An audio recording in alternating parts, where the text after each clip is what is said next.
What happens when one of Hollywood's most respected actors gets pushed to breaking point on live television? In just 31 seconds, a single disrespectful question turned a friendly morning chat into the most shocking walkout in talk show history. Tom Hardy walked onto the set that morning, expecting a normal interview. He'd been on talk shows hundreds of times before. He knew how these things worked. Smile, answer questions about the new movie, tell a funny story or two, promote the film, shake hands, and leave. Simple, easy, professional. But this morning was different. Lorraine Kelly greeted him with her usual bright smile as he sat down on the couch. The studio lights were hot. The cameras were rolling. Everything seemed normal at first. "Tom, lovely to have you here," Lorraine said, leaning forward in her chair. "Let's talk about your new film." Tom nodded, relaxed, ready to discuss his latest project. He'd spent months working on this movie.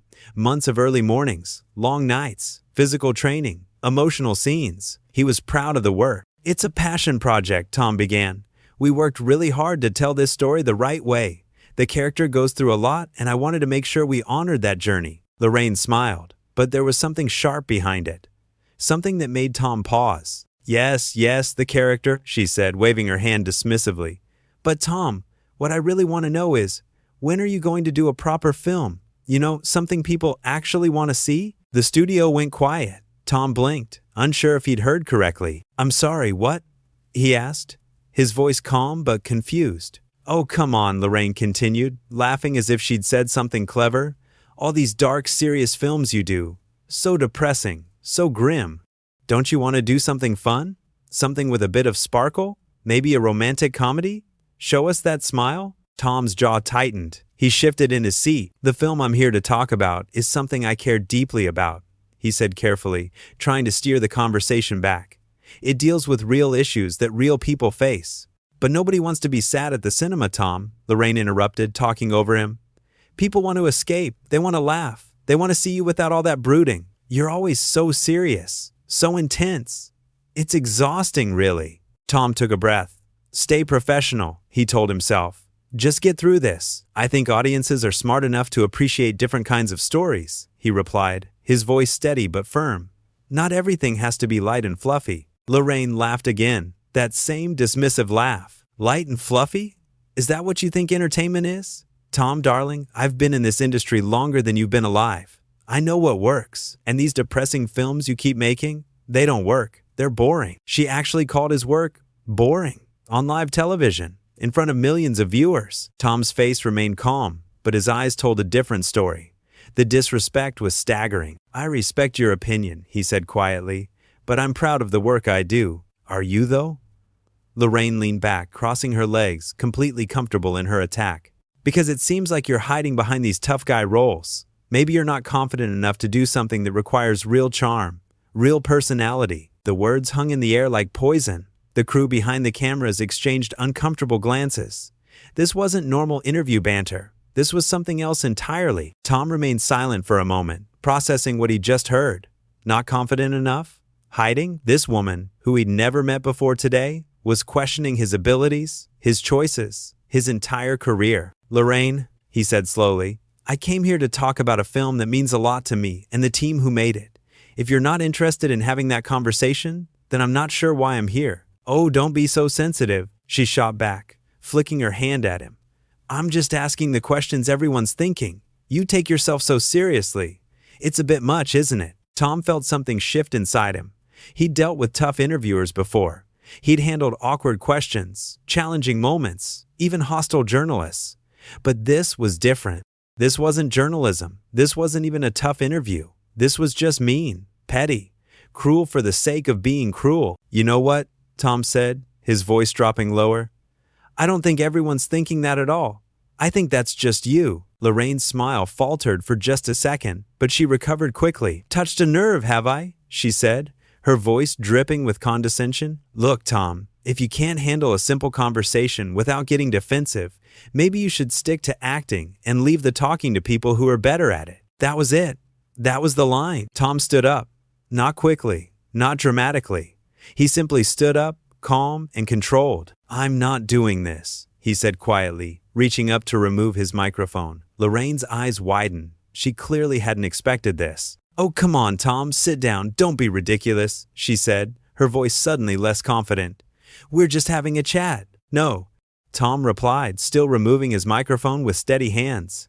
"We're not having a chat. You're insulting me and my work, and I'm not going to sit here and let that happen." "I'm insulting you?" Lorraine's voice rose, trying to regain control. "I'm asking you questions. This is what interviews are." "Interviews are conversations," Tom said, looking directly at her now. "This isn't a conversation. This is you trying to belittle me for your own entertainment, and I'm done." He placed the microphone carefully on the arm of the couch. "Professional to the end." "Tom, you're being completely unprofessional," Lorraine said, her voice sharp now, the friendly morning show host persona completely gone. "You can't just walk off my show." Tom paused, looking at her one more time. "Watch me," he said simply, and then he walked. Not stormed, not ran. He walked with dignity, his head held high, past the cameras, past the stunned crew members, toward the exit. Lorraine sat there, frozen, her mouth open in shock. She'd pushed too far, and she knew it. "Well," she said to the cameras, trying desperately to recover, "I suppose some people can't handle honest conversation." But her voice was shaking. The confidence was gone. She knew exactly what had happened. She'd been disrespectful, dismissive, and cruel to a guest who'd done nothing to deserve it. And now the whole world had watched him calmly refuse to tolerate it. Behind the scenes, producers were panicking. This was live television. Tom Hardy had just walked off the set. They had dead air to fill, commercials to cut to, damage control to plan. But Tom didn't care about any of that. He was already in the hallway, being met by his publicist, who looked both furious and proud at the same time. "Are you okay?" she asked. Tom nodded. "I'm fine. Let's go." Back in the studio, Lorraine was still trying to save face. "We'll take a quick break," she told the cameras, her smile forced and tight. "When we come back, we'll have a cooking segment." But nobody was thinking about cooking. Everyone was thinking about what they'd just witnessed. A masterclass in standing up for yourself. A perfect example of knowing your worth and refusing to be disrespected. The interview had started normally enough. Tom had arrived on time, been polite to everyone, sat down ready to promote his film. He'd done everything right. It was Lorraine who'd turned it into something ugly. From the very first dismissive comment about his work, she'd set the tone, and she'd kept pushing, kept prodding, kept disrespecting him until he'd had enough. What made it even worse was the way she'd done it. With that condescending smile, that patronizing tone, talking to him like he was a child who didn't understand his own career, telling him what audiences wanted, what he should be doing, what kind of actor he should be. Who did she think she was? Tom had worked for years to get where he was. Years of auditions, rejections, small roles, breakthrough performances. He'd built a career on choosing interesting characters, challenging scripts, stories that mattered. And this talk show host, sitting in her comfortable chair, had the audacity to call it all boring, to suggest he wasn't talented enough for comedy, to question his confidence. The disrespect was breathtaking, and Tom's response was perfect. He didn't yell, didn't swear, didn't insult her back. He simply refused to participate. He removed himself from a toxic situation with grace and dignity. That's what made it so powerful. Lorraine had expected him to sit there and take it, to laugh it off, play along, be a good sport. That's what guests usually did. They smiled through the awkward questions, deflected the rude comments, did their job, and left. But Tom wasn't most guests, and he wasn't going to pretend this was okay. When she'd told him he took himself too seriously, he'd given her a chance to back down. When she'd called him sensitive, he'd tried to redirect the conversation. But when she'd suggested he couldn't handle talking, that he should leave it to people better at it, that was the final straw. Because that wasn't just rude, that was deliberately cruel. She was trying to make him feel small on her show, in front of her audience, for her benefit, and he wasn't having it. The moment he stood up, you could see the panic in her eyes. She'd gone too far, and she knew it. All her years of experience, all her talk about knowing the industry, and she'd made the most basic mistake a host can make. She'd forgotten that the guest is a human being who deserves respect. Her attempts to make him sit back down were desperate, calling him ridiculous, telling him he was being unprofessional. But Tom knew the truth. The unprofessional one was her. She was the one who'd turned an interview into an attack. She was the one who'd crossed every line of basic decency. And now she was facing the consequences. Tom's publicist had probably warned him about Lorraine before the interview. Talk show hosts have reputations. Some are warm and genuine, some are tough, but fair, and some are just mean. hiding cruelty behind the excuse of entertainment. But Tom had likely given her the benefit of the doubt, assumed she'd be professional, assumed they'd have a normal conversation. He'd been wrong. From the moment he sat down, Lorraine had been looking for a fight. Maybe she thought it would make good television. Maybe she was having a bad day. Maybe she genuinely believed her own opinions about his work. Whatever the reason, she decided to use her platform to tear him down. Big mistake, because Tom Hardy wasn't some young actor desperate for exposure. He wasn't someone who needed this interview more than the show needed him. He had nothing to prove to Lorraine, Kelly, or her audience. So when she pushed, he pushed back. Not with anger, not with aggression, just with the simple act of leaving. It was the most devastating response he could have given. Lorraine had wanted to embarrass him, to make him squirm, to create a viral moment. And she got her viral moment. Just not the one she'd planned. Instead of a clip of Tom looking flustered or defensive, the world got a clip of him standing up for himself, calmly, clearly, and completely justified. The contrast between them was striking. Tom, quiet and controlled, stating his boundaries. Lorraine, increasingly frantic, trying to maintain control of a situation that had already slipped away from her. When he'd said, "Watch me," and walked off, it was the perfect ending to the exchange. No dramatic exit speech, no angry outburst, just a simple statement of fact and the action to back it up. Lorraine's final attempt to spin it, suggesting he couldn't handle honest conversation, fell completely flat. Everyone watching knew the truth. That wasn't honest conversation, that was bullying. And Tom had refused to be bullied. In the hallway, away from the cameras, Tom was probably processing what had happened. The adrenaline of standing up for yourself, the frustration of being disrespected, the relief of removing yourself from a bad situation. His publicist was likely already on the phone, managing the situation, preparing statements, fielding calls from journalists who'd heard what happened. But Tom had made the right choice. He'd shown that there's a line, and when someone crosses it, you don't have to smile and pretend it's okay. The interview had been scheduled for 10 minutes. It lasted barely 4. 4 minutes from friendly greeting to shocked silence. 4 minutes for Lorraine to destroy any credibility she thought she had. 4 minutes for Tom to teach a masterclass in self-respect. Looking back at the exchange, every comment Lorraine made was worse than the last.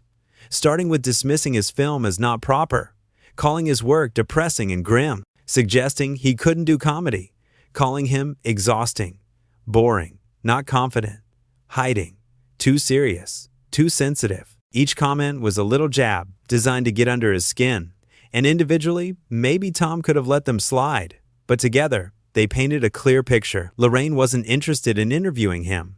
She was interested in attacking him. And why? What had Tom done to deserve this treatment? He'd shown up, been polite, tried to talk about his work. He'd done nothing wrong. That's what made it so unfair. And that's what made his decision to leave so powerful. He didn't owe her his time. He didn't owe her his composure in the face of disrespect. He didn't owe her anything. When she'd interrupted him, talking over his attempts to discuss his film, she'd shown her true colors. She didn't care about his answers. She'd already decided what she wanted to say, and his role was just to sit there and take it. But Tom wasn't playing that role. The most telling moment was when Lorraine had laughed. That dismissive, condescending laugh. The laugh that said she thought she was clever, that she was in control, that this was all just fun. But it wasn't fun for Tom. It was humiliating. Or it would have been if he'd let it continue. Instead, he took the power back by standing, by removing his microphone, by speaking calmly and clearly about what was happening. He named it. "You're insulting me and my work." Simple, direct, true. And Lorraine's response, trying to reframe it as just asking questions, just having a chat, was pathetic. Everyone could see through it. The beauty of Tom's walkout was its simplicity. No big speech about respect or professionalism. No lecture about how interviews should work. Just the basic act of removing himself from a situation where he wasn't being treated with dignity. It was a lesson for everyone watching. You don't have to accept mistreatment. You don't have to smile through disrespect. You can simply leave. And the fact that Lorraine tried to call him unprofessional for leaving was almost funny. She'd spent the entire interview being unprofessional, and now she wanted to claim the moral high ground? Tom saw right through it. "Watch me." 2 words that said everything. I don't need to argue with you. I don't need to defend myself to you. I'm just going to do what I said I'd do. And there's nothing you can do to stop me. In that moment, Lorraine lost all her power. The host, the one who's supposed to be in control, was completely powerless as her guest walked away. She tried to save face with her comment about honest conversation, but her shaking voice gave her away. She knew she'd messed up. She knew she'd pushed someone too far. She knew the audience wasn't on her side because the audience could see what was happening. They could hear the disrespect in her tone. They could see Tom trying to redirect the conversation. They could feel the moment when he'd had enough, and they respected him for it. That's the thing about standing up for yourself. When you do it with dignity, with calm, with clear boundaries, people respect it. They see someone who knows their worth, someone who won't be pushed around, someone who treats themselves with the respect they deserve. Tom Hardy walked off that set with his head held high, and Lorraine Kelly was left sitting there, trying to explain away her own behavior. The interview was supposed to be about Tom's new film, a project he cared about, a story he wanted to tell, work he was proud of. Instead, it became about something much more important, about respect, about boundaries, about knowing when to walk away. And that's a story worth telling.